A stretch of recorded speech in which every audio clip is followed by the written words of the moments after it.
Hola, mi nombre es Samuel, pastor de Nova. Muchísimas gracias por darle clic a este video. En verdad agradezco a Dios la oportunidad de poder compartir este mensaje contigo. Antes de continuar el video, déjame recordarte de algo súper rápido. Ponemos estos videos para ser de bendición para la iglesia. Nuestra esperanza es ver el evangelio arraigado en Latinoamérica y la gracia incondicional y transformadora de Cristo siendo real de una forma palpable en nuestra sociedad. Te recordamos que este video no sustituye tu compromiso ni tu presencia en tu iglesia local. Creemos que el evangelio forma parte integral de la vida en comunidad y de hecho el evangelio se refleja viviendo en comunidad, y es ahí donde vemos que nos perdonamos unos a otros, nos animamos unos a otros, nos exhortamos unos a otros, nos amamos unos a otros. Entonces ponemos estos videos con la esperanza de seguir anunciando el evangelio, pero también recordándote, invitándote a formar parte de una iglesia. Si no tienes una iglesia local, te recomendamos recursos como Coalición por el Evangelio, Iglered, el directorio de Acts 29. Ahí hay iglesias cristocéntricas con sana doctrina, con predicación expositiva. Te animamos a formar parte de una iglesia, a comprometerte con una iglesia, a ser de bendición para tu liderazgo y para la iglesia local en la ciudad donde estés. Esperamos que esta predicación sea de bendición para tu vida. Anhelamos que el evangelio siga transformando nuestra cultura, nuestro país, Latinoamérica, y te invitamos a seguir orando con nosotros para que el evangelio de Cristo, su gracia, siga transformando nuestros corazones, siga transformando nuestras iglesias, sigamos plantando iglesias y el nombre de Cristo siga siendo atesorado, amado y proclamado. Muchísimas gracias por darnos la oportunidad de compartir este mensaje contigo. Esperamos que te sea de bendición y gloria a Dios. La serie de Hebreos. Nos tardamos 3 meses y en todo el libro de Hebreos nuestra intención es conocer más a Cristo, atesorar más a Cristo. Y esta última prédica de Hebreos vamos a resumir lo que hemos estado viendo y vamos a ver lo que es una adoración verdadera. No sé, ustedes, yo la verdad no tenía ni idea, no utilizo relojes, como que me desesperan, pero datos interesantes. El Rolex es una marca de los relojes más caros. Entonces el Rolex, el más barato, aproximadamente es 10,000 pesos. 10,000 pesos, el Rolex más barato. Cuando yo estaba leyendo esto decía, wow, o sea, en primer lugar, ¿quién gastaría 10,000 pesos para un reloj? Si puedes ir a Clavijero. El más barato, 10,000 pesos. Ahora, otro dato interesante, por cada Rolex que hay genuino, hay 3 falsos, hay 3 piratas, hay 3 imitaciones de Rolex. Entonces, pon tú que si hay 1,000 Rolex, para los que se les complican las matemáticas, te ayudo. Si hay 1,000 Rolex verdaderos, entonces hay 3,000 Rolex falsos. ¿Sí lo sabían? Como que me confundí. Entonces, fíjate, por cada original hay 3 falsos y esto tiene un propósito, no te vayas. Pero fíjate que se puede ver si un Rolex es genuino o no. Adivina, no por tal vez estudios científicos, sino uno de los primeros métodos es por el nombre. Entonces, tal vez en vez de haber un Rolex, está un Rolet o un Rolex. Y esa es la primer seña de que es un Rolex chafa. Ahora imagínate que es tu aniversario, es tu cumpleaños y alguien te regala un Rolex, así con X, ¿no? Que por lo menos se vea medio genuino, ¿no? Rolex. Pero ya después te empieza a despintar la muñeca o te empieza a salir urticaria. ¿Qué sentirías? Como que, pues sentirías feo, ¿no? Incluso sentirías más feo si la persona que te lo está dando te echa un poema y te dice que ahorró muchísimo para comprarte este Rolex y que tú te lo mereces porque eres lo mejor del universo. pero ya después en la semana se te está despintando, te salen ronchas, ves que es un roles. ¿Qué sentirías? En este pasaje vamos a ver cómo es que se define la alabanza verdadera de la alabanza chafa, de la alabanza pirata. Y vamos a ver cómo es entonces que la iglesia da una verdadera alabanza, una verdadera adoración a Dios. Cómo es que la iglesia llega y da una alabanza genuina a Dios. Y entonces si te imaginas cómo sentirías, tal vez sentirías feo si alguien te regala un Rolex chafa. Vamos a ver que lo que Dios siente es indignación, porque no se merece menos que adoración verdadera. Fíjate en el versículo 10, en el versículo 11 del capítulo 13 de Hebreos, dice: nosotros tenemos un altar del cual no tienen derecho a comer los que ofician en el tabernáculo. Versículo 11, porque el sumo sacerdote introduce la sangre de los animales en el lugar santísimo como sacrificio por el pecado, pero los cuerpos de esos animales se queman fuera del campamento. Ahora, si te dejamos aquí en este versículo sin contexto de lo que hemos estado viendo, tal vez, bueno, ¿qué onda? ¿De qué está hablando el autor?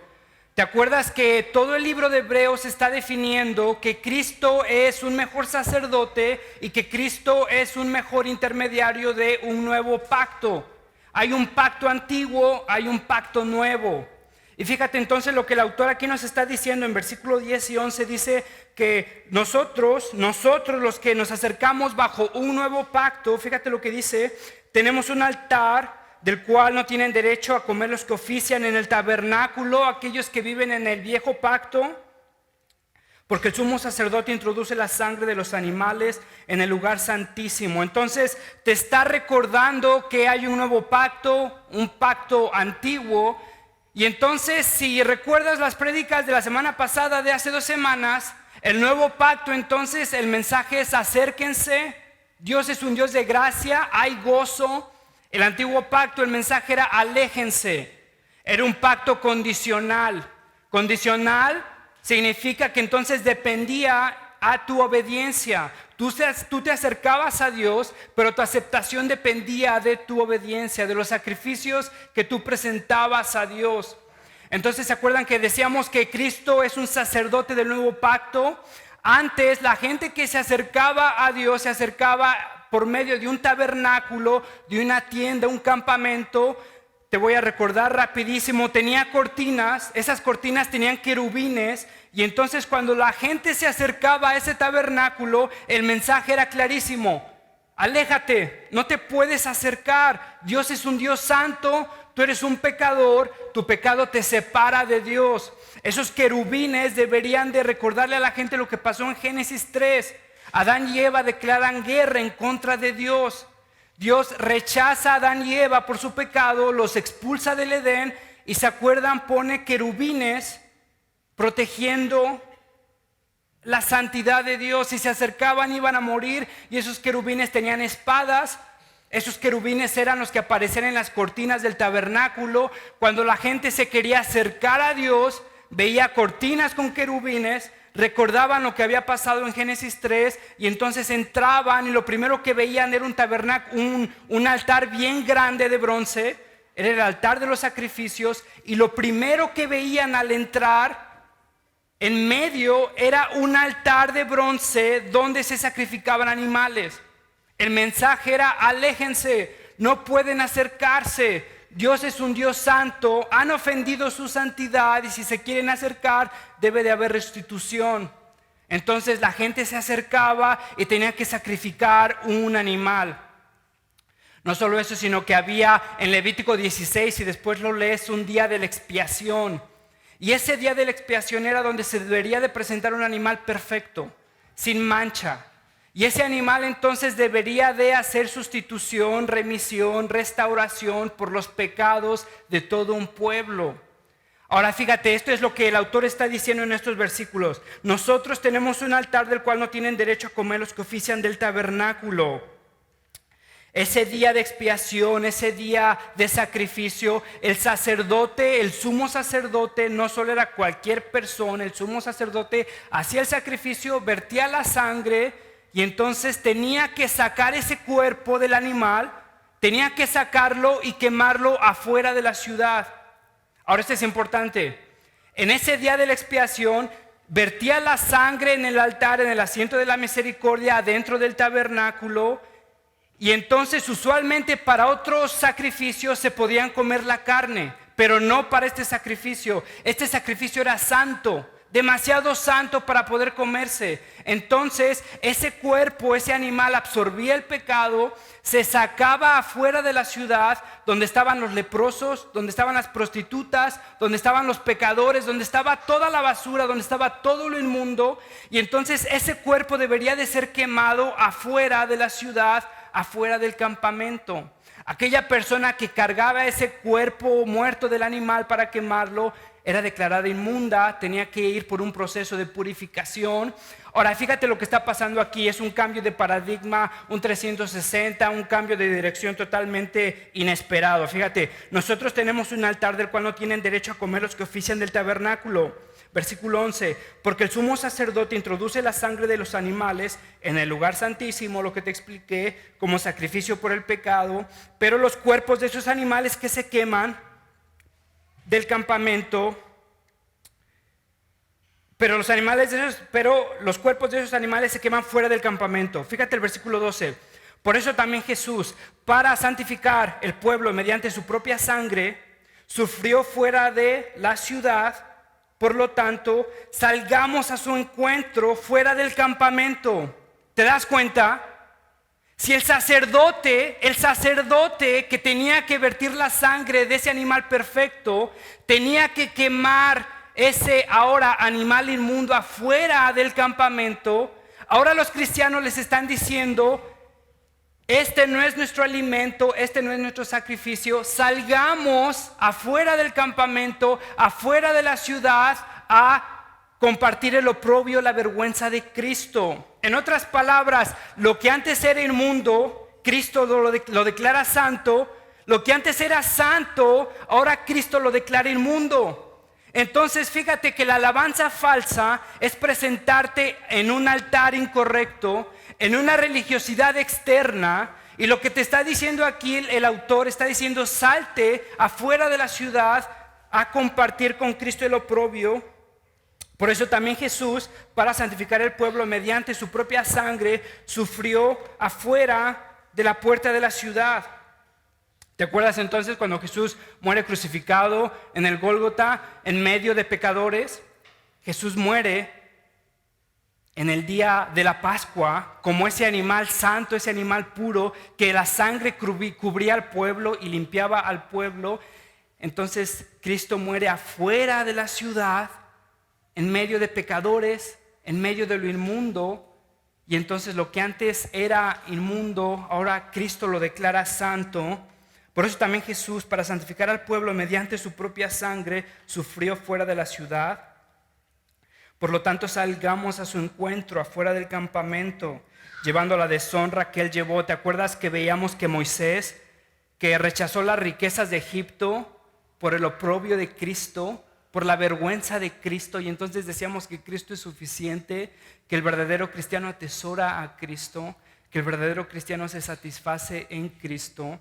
Y entonces el oprobio o la vergüenza temporal que sufrimos los cristianos es absolutamente nada con el gozo que experimentamos en Cristo. Entonces Moisés rechaza los placeres de Egipto para compartir la vergüenza de Cristo. Aquí es la misma invitación. Por lo tanto, salgamos a su encuentro afuera del campamento, llevando la deshonra que él llevó, pues aquí no tenemos una ciudad permanente, sino que buscamos la ciudad venidera. Fíjate que lo que está haciendo aquí el autor era, ¿te acuerdas que la semana pasada decíamos que había personas que empezaban a prescribir dietas o tradiciones? Y entonces, en cuanto a estas tradiciones, separaban lo que es santo y lo que no es santo. Y te acuerdas que había este grupo de personas que eran los judaizantes, que empezaban a poner requisitos para ser aprobado delante de Dios. Y entonces el autor de Hebreos nos está diciendo que ese es el antiguo pacto, que tú no te puedes acercar a Dios presentando tus intentos ineptos, deformes, de obediencia.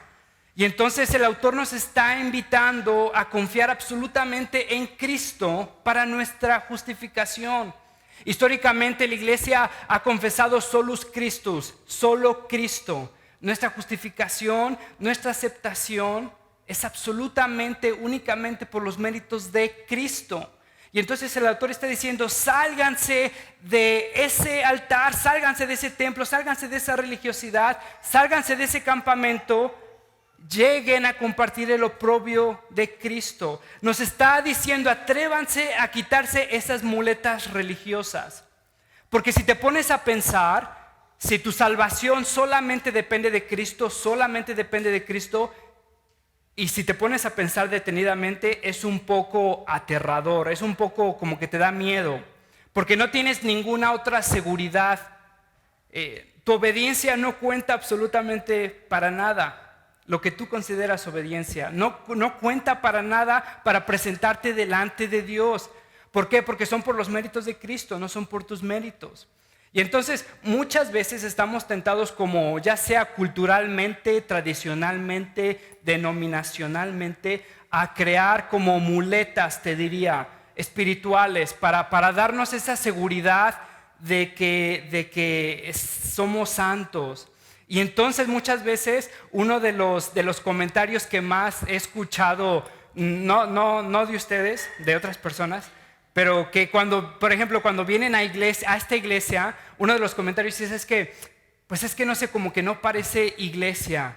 Pero ¿sabes lo que pensamos? Empezamos a crear como sistemas, y no estoy en total desacuerdo con tradiciones históricas, gloria a Dios.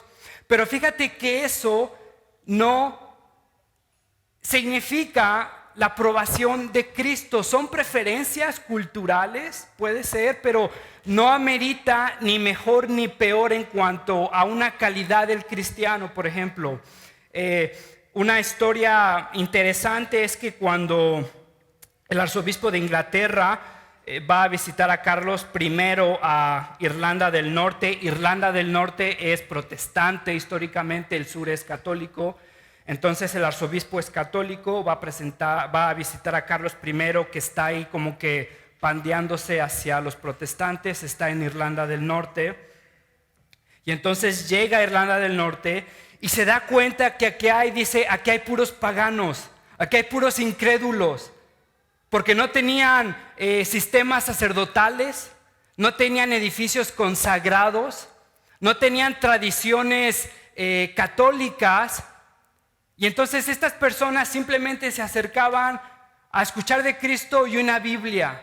Y entonces el arzobispo llega y se regresa todo así como sacado de onda, diciendo, es que en Irlanda del Norte hay puros paganos.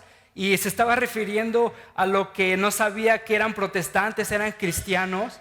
Fíjate que muchas veces empezamos a crear todos muletas espirituales para asegurarnos entonces que somos aceptados delante de Cristo. Y entonces tal vez si una iglesia considera que es mejor tener, no sé, una liturgia alta, ventanas pintadas, incienso, y se considera mejor por eso, otra iglesia empieza a utilizar pantalones de mezclilla, botas, música contemporánea, y se considera mejor por eso. Fíjate lo que está diciendo aquí el autor de Hebreos, que últimamente es Cristo. Es por los medios de Cristo. Y lo que hace una iglesia verdadera y lo que hace una iglesia falsa es si se están centrando en Cristo. Fíjate, entonces la pregunta que nos deja es: ¿estamos ofreciendo adoración falsa? ¿Nos estamos acercando a Dios a un altar incorrecto? ¿Vivimos bajo el antiguo pacto? ¿Pensamos que nos acercamos a Dios en base a nuestra obediencia, en base a nuestros esfuerzos? Y es totalmente intimidante pensar que es solamente por los méritos de Cristo, y eso es lo que la Biblia nos dice. Entonces fíjate que alabanza es obedecer a Dios en gozo. Es una alabanza exterior, una alabanza superficial, una alabanza supersticiosa, te diría, aquella que confía en otra cosa más que en Cristo. Fíjate, el versículo 15 dice, así que ofrezcamos continuamente a Dios. Aquí nos está diciendo qué es lo que significa alabar a Dios.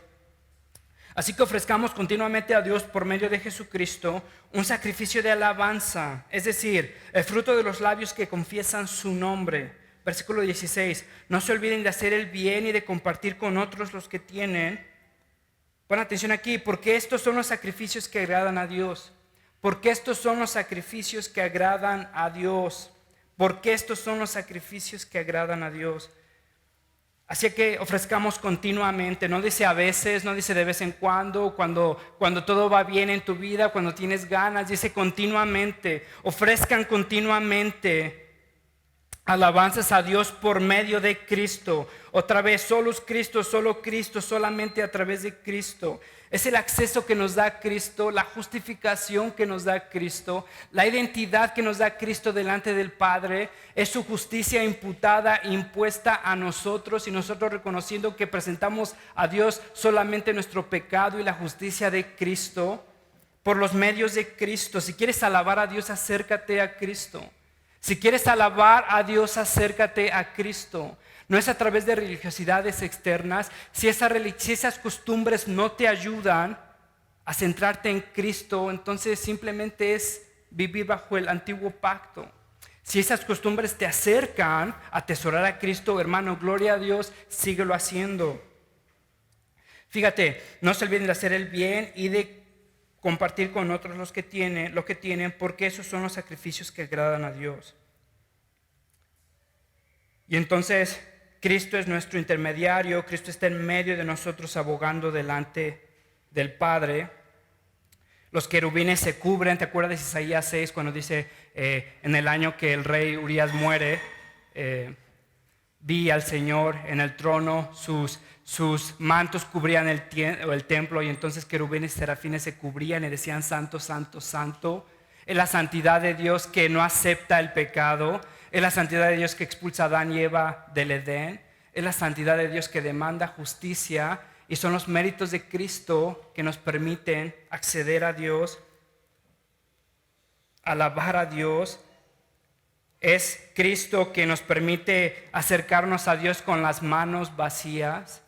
No sé si te ha pasado cuando te quieres acercar a Dios y sabes que tu vida no es lo que debería de ser, que tu matrimonio no es lo que debería de ser, que tu vida espiritual, cuando nadie te ve, no es lo que debería de ser, y entonces no quieres acercarte a Dios porque sabes que Dios te va a rechazar. Pero hermano, si es por los méritos de Cristo, puedes presentarte con las manos vacías, porque es por Cristo, a través de Cristo. Es Cristo tu justicia, tu identidad, tu justificación. ¿Crees eso? ¿O sigues primero tratando de limpiar tu vida, poniendo orden y tratar de aparentar lo que no eres, para después entonces tal vez engañar a Dios que sí lo amas cuando sabes que tu corazón no está ahí? ¿O eres ese cristiano que puede acercarse a Dios quebrantado, humillado, con un corazón endurecido, rogándole a Dios: Señor, no puedo ocultar nada delante de ti, mi corazón no está contigo en este momento, haz un milagro por los méritos de Cristo? Fíjate que adoramos a Dios confesando lo que es, reconociendo lo que es. Cuando decimos que adoramos a Dios, no es que le estamos atribuyendo un valor que no tiene. No es que Dios necesita de nuestras alabanzas. No es que Dios tiene una autoestima baja y entonces vamos a echarle ganas para que pobre Dios no se desanime. Fíjate que simplemente es el cristiano acercándose y reconociendo lo que Dios es. Y cuando el cristiano llega y se acerca y reconoce lo que Dios es imposible no encontrar gozo en ese Dios. Fíjate que entonces no le estamos atribuyendo nada a Dios, es simplemente reconocer lo que es. Salmo 110, versículo 2, fíjate lo que dice: alaben a Dios con alegría. Es interesante que se utiliza las mismas palabras que en Hebreos cuando dice que alabamos a Dios con frutos de labios que confiesan su nombre. Está describiendo gozo, felicidad. El Salmo 110, versículo 2 dice, alaben a Dios con alegría. La palabra para alaben es utilizada para sirvan, trabajen. Fíjate que entonces nosotros alabamos a Dios sirviendo a Dios. No es como una adoración, así como un kumbaya estático, un estado así como espiritual, sentado, incienso y no sé, tal vez y estándote ahí, no sé, tal vez toda la mañana adorando a Dios. Fíjate lo que dice, por lo tanto sigamos al encuentro fuera del campamento, llevando la deshonra que él llevó. Nos dice que sirvamos a los demás porque esos son los sacrificios que agradan a Dios, que los sirvamos con gozo. Dios no necesita nuestras alabanzas, nosotros necesitamos alabar a Dios. Salmo 50, versículo 10, ¿te acuerdas cuando David quería cuando quería construir un templo para Dios? Y Dios dice, míos son los montes, míos son los animales del monte. Si yo tuviera hambre, yo iría y yo lo haría. Todas las bestias del campo son mías. Si yo tuviera hambre, no te lo diría, pues mío es el mundo y todo lo que contiene. ¿Acaso me alimento con carne de toros o con sangre de machos cabríos?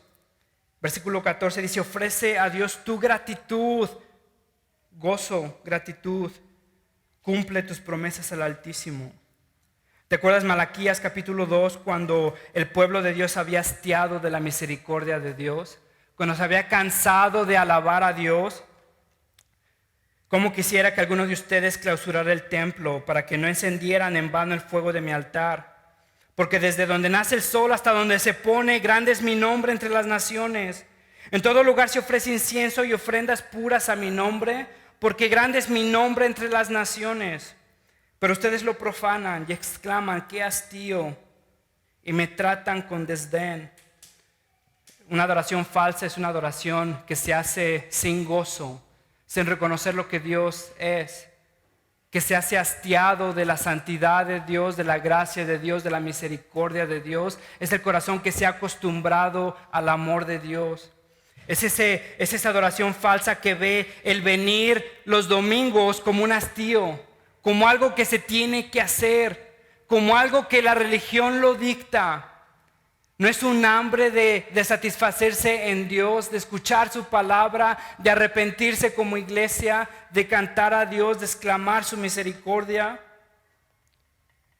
Es mejor que cierren ese templo, porque donde nace el sol hasta donde se pone, grande es mi nombre entre las naciones. Pero ustedes lo profanan y exclaman, qué hastío, y me tratan con desdén. Entonces fíjate que alabamos a Dios con gozo, alabamos a Dios sirviendo a Dios. Y entonces ahí en el versículo 18 dice, obedezcan a sus dirigentes y sométanse a ellos, pues cuidan de ustedes como aquellos que tienen que rendir cuentas. Obedézcanlos a fin de que ellos cumplan su tarea con alegría y sin quejarse, pues el quejarse no les trae ningún provecho. Y aquí habla de cómo es que la iglesia junta alaba a Dios. El liderazgo de la iglesia, un liderazgo sano, alaba a Dios sirviendo a su iglesia con gozo, apuntándolo a Cristo.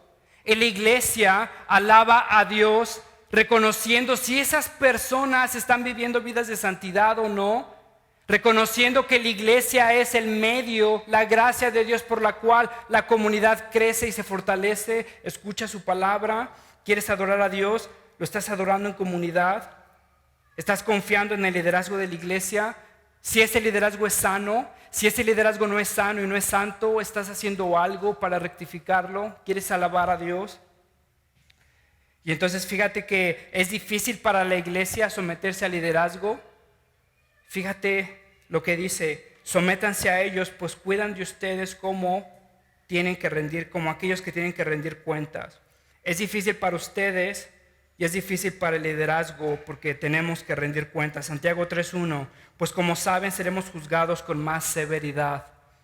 El liderazgo va a ser juzgado con más severidad si es que no estamos alabando a Dios verdaderamente. ¿Te das cuenta? Y entonces creo que por eso escribe el versículo 18. Se da cuenta de la necesidad de orar. Oren por nosotros, porque estamos seguros de tener la conciencia tranquila y queremos portarnos honradamente en todo. Fíjate lo que está diciendo. está diciendo, está pidiéndole a la iglesia que se sometan al liderazgo. Estamos diciendo que el liderazgo es juzgado a un mayor estándar. El autor está reconociendo la necesidad de orar por los líderes. Oren por nosotros porque estamos seguros de tener la conciencia tranquila y queremos portarnos honradamente en todo. ¿Te das cuenta? Te diría que las oraciones de la iglesia son una fortaleza de liderazgo. Que la iglesia que ora por su liderazgo es la iglesia que tiene un buen liderazgo. Que el fracaso de la iglesia es el fracaso de las oraciones de la iglesia. Que es el fracaso espiritual del liderazgo, es el fracaso de las oraciones de la iglesia. Fíjate, Charles Spurgeon dice, las súplicas de la iglesia son el tesón y la fuerza del ministro. Las súplicas de la iglesia son el tesón y la fuerza del ministro. Este autor lo sabe y le pide a su iglesia que oren por él. ¿Estás orando por tu liderazgo? ¿Estás dependiendo en Dios por tu liderazgo? La iglesia va a fortalecerse no por el carisma del líder. La iglesia va a crecer no por las habilidades del líder. La iglesia va a prosperar espiritualmente no por la educación del liderazgo. Si la iglesia ha de ser algo, es por las oraciones de la iglesia a su liderazgo. Si quieres un liderazgo sano, ora por tu liderazgo. Si quieres un liderazgo piadoso, ora por tu liderazgo. Si quieres un liderazgo que se multiplique, que se fortalezca, ora por tu liderazgo. Si quieres que ese liderazgo se comporte honradamente en todo, ora por tu liderazgo. ¿Te das cuenta cómo adoramos a Dios? ¿Cómo servimos a Dios? Fíjate el versículo 20, el Dios que da la paz les pide que oren y entonces Él termina con una oración. Y ya estamos terminando la prédica de Hebreos. Fíjate cómo la termina. El versículo 20, el Dios que da la paz levantó de entre los muertos al gran pastor de las ovejas, a nuestro Señor Jesús, por la sangre del pacto eterno. Versículo 21, que los capacite en todo lo bueno para hacer su voluntad, que por medio de Jesucristo Dios cumple en nosotros lo que le agrada.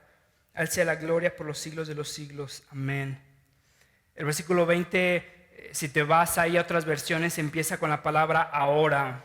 Y ahora, el Dios que da la paz. Y ahora, el Dios que da la paz es una preposición temporal que resume todo lo que estamos viendo en Hebreos. Entonces, es otra traducción.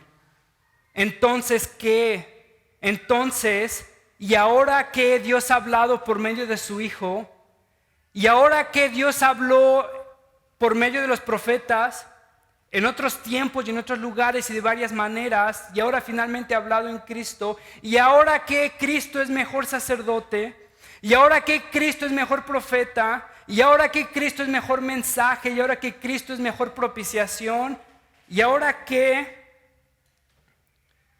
el Dios que da la paz levantó de entre los muertos al gran pastor de las ovejas. Fíjate lo que ora. Está rodeado de doxología, de adoración, de reconocimiento de quién es Dios. Fíjate lo que ora.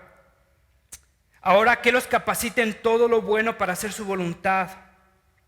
Esa es la oración. Y ahora que los capacite en todo lo bueno para hacer su voluntad y que por medio de Jesucristo Dios cumpla en nosotros lo que le agrada. Hace esta oración rodeada de doxología, de adoración. Pide entonces que capacite a la iglesia para cumplir la voluntad de Dios y que por medio de Cristo Dios cumple en nosotros lo que le agrada. Y entonces fíjate cómo adora a Dios, lo reconoce como Dios de paz. Hermano, ¿quieres hacer la voluntad de Dios? ¿Estás orando porque Él te fortalezca para hacer la voluntad de Dios? ¿Quieres caminar en su voluntad? ¿Estás orando para que Dios cumpla en nosotros lo que le agrada? Vamos a regresar a eso, pero fíjate cómo lo adora, cómo rodea estas peticiones en doxología. Lo reconoce como el Dios de paz, el Dios de paz, el Dios del nuevo pacto. El antiguo pacto era un Dios que te decía aléjate. Era un Dios que estaba enojado en contra de la humanidad por el pecado. Era un Dios que estaba ofendido por lo que había pasado en Génesis 3. Ahora fíjate, el Dios de paz es algo que aparece en el Nuevo Testamento, Romanos 15:33. El Dios de paz sea con todos ustedes. Amén. Romanos 16:20. Muy pronto el Dios de paz aplastará a Satanás bajo los pies de ustedes. El Dios de paz. Que la gracia de nuestro Señor sea con ustedes.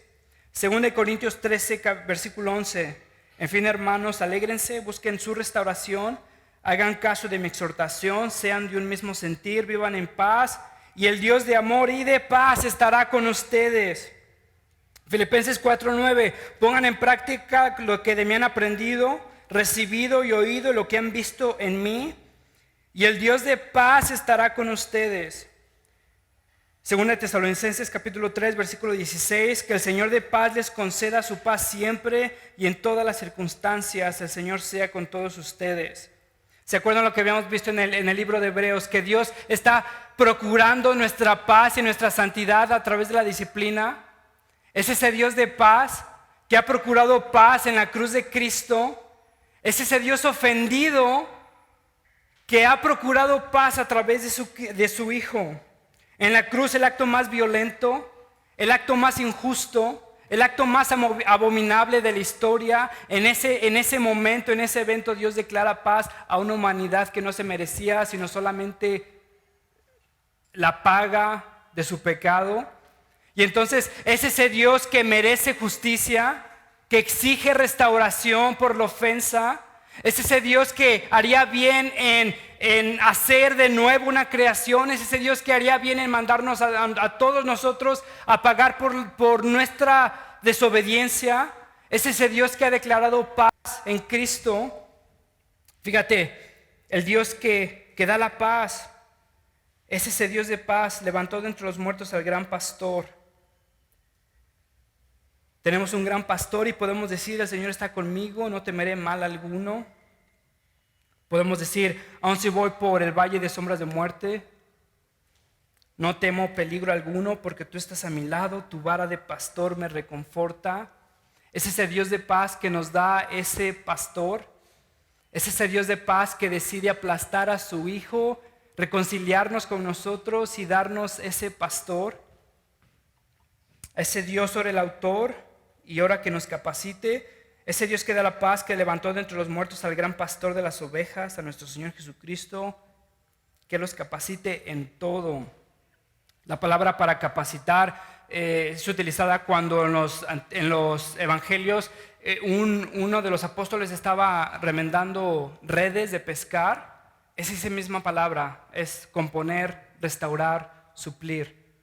Y fíjate lo que dice: que el Dios que da la paz, que levantó de entre los muertos a nuestro gran pastor, que Él nos remiende, que Él nos supla, que Él nos fortalezca. Es la misma palabra cuando un barco está a punto de zarpar, cuando va a atravesar el mar y está ahí anclado y está esperando a que sea suplido, a que sea llenado de lo necesario para empezar su viaje. Es esa misma palabra, es lo que el autor ora. Si quieres hacer la voluntad de Dios, si quieres caminar en su voluntad, si quieres adorar a Dios, tienes que orar que Él te capacite, que Él te supla, que Él te fortalezca, que Él te componga, que Él te enmiende. Que por medio de Jesucristo Dios cumple en nosotros lo que le agrada. Que por medio de Jesucristo Dios cumple en nosotros lo que le agrada. En otras palabras, Dios provee para nosotros lo que demanda de nosotros. Dios provee para nosotros lo que demanda de nosotros. Dios demanda santidad y Dios provee santidad a través de Cristo. En esta ocasión, fíjate que la oración es que por medio de Jesucristo Dios cumpla en nosotros lo que le agrada. ¿Te has preguntado por qué mi vida es un relajo? ¿Por qué no puedo? ¿Me siento incapaz de agradar a Dios? ¿Será que no estás orando que Dios te fortalezca para hacer su voluntad? Hay un predicador, iba a decir su nombre, pero es de otro país, pero nomás te digo lo que dice. Fíjate lo que dice. Dice: cuando Dios demanda más de ti, es porque ve más en ti. Suena padre, suena padre. O sea, está bonito. O sea, si Dios demanda más de mí, es porque ve más en mí. Entonces, si me está demandando mucho, es porque ve en mí mucho, ¿cierto? O otra versión de esta frase es: Dios prepara las mejores batallas para sus mejores soldados. O tal vez otra versión es que no hay problema que Dios te meta que primero no vio que fuiste capaz de soportarlo. Y entonces como que te da ánimos, ¿no? O sea, te dice, sí puedo, échame 2, échame 3 más. Pero fíjate lo que aquí te está diciendo, que no es cierto, que tú no puedes, que no tienes nada. Que no es cierto. Fíjate, este cuate dice, cuando Dios demanda más de ti es porque ve más en ti. Te diría, Dios demanda más en ti porque ve Cristo en ti. Porque tú no puedes, absolutamente no puedes. Y no es cierto que Dios prepara las batallas más fuertes para sus mejores soldados, porque todos somos una bola de ineptos. Y si entonces vamos a vencer nuestra batalla, es porque Cristo está fortaleciéndonos, porque tenemos a su Espíritu y llegamos confesando a Dios que no podemos. No es cierto que Dios ve más en ti. Lo único que ve es pecado, lo único que ve es desobediencia, lo único que ve es rebeldía. Pero es a través de Cristo que su justicia es imputada, es puesta, es cubierta. Y ahora un Dios airado, un Dios de guerra, se declara Dios de paz, porque en vez de ver tu mediocridad, tu pecado, tu desobediencia, ve la justicia de Cristo. Y si demanda más de ti es porque ve a Cristo en ti. No porque puedes echarle más ganitas, no porque puedes levantarte con toda la actitud, porque tu actitud es precisamente el problema. Fíjate que entonces Dios provee de ti, Dios provee en ti lo que pide de ti. Terminamos con esto, fíjate lo que dice: el Dios que da la paz levantó de entre los muertos al gran pastor de las ovejas, a nuestro Señor Jesús, por la sangre del pacto eterno, por la sangre del pacto eterno. Y es la misma frase que aparece en Mateo 26.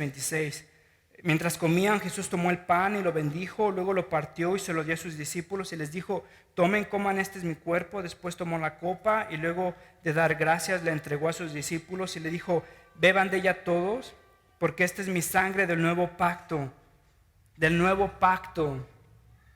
que es derramada por muchos para perdón de pecados. Entonces, ¿cómo adoramos a Dios? Con gozo, reconociendo quién es, agradeciéndole por todo lo que ha hecho por nosotros a pesar de nosotros, confesándonos ineptos de poder hacer algo sin su ayuda, reconociendo que Dios solo ve en nosotros rebeldía, pecado, y es por la justicia de Cristo que nos cubre, que entonces podemos acercarnos a Él para pedirle lo que necesitamos. Y eso hacemos cada domingo en la Cena del Señor. Eso hacemos cada domingo cuando participamos de la Cena del Señor. Reconocemos el Evangelio, recordamos el Evangelio, y es esa sangre del nuevo pacto de nuestro gran pastor. Es esa seguridad que tenemos de que Cristo nos cubre, de que Cristo nos justifica, de que podemos acercarnos a Dios pidiendo lo que necesitamos. Si te hemos explicado que la Cena del Señor, si has caminado con nosotros en el proceso de membresía, si te hemos explicado qué significa la Cena del Señor, puedes recordar con nosotros este momento.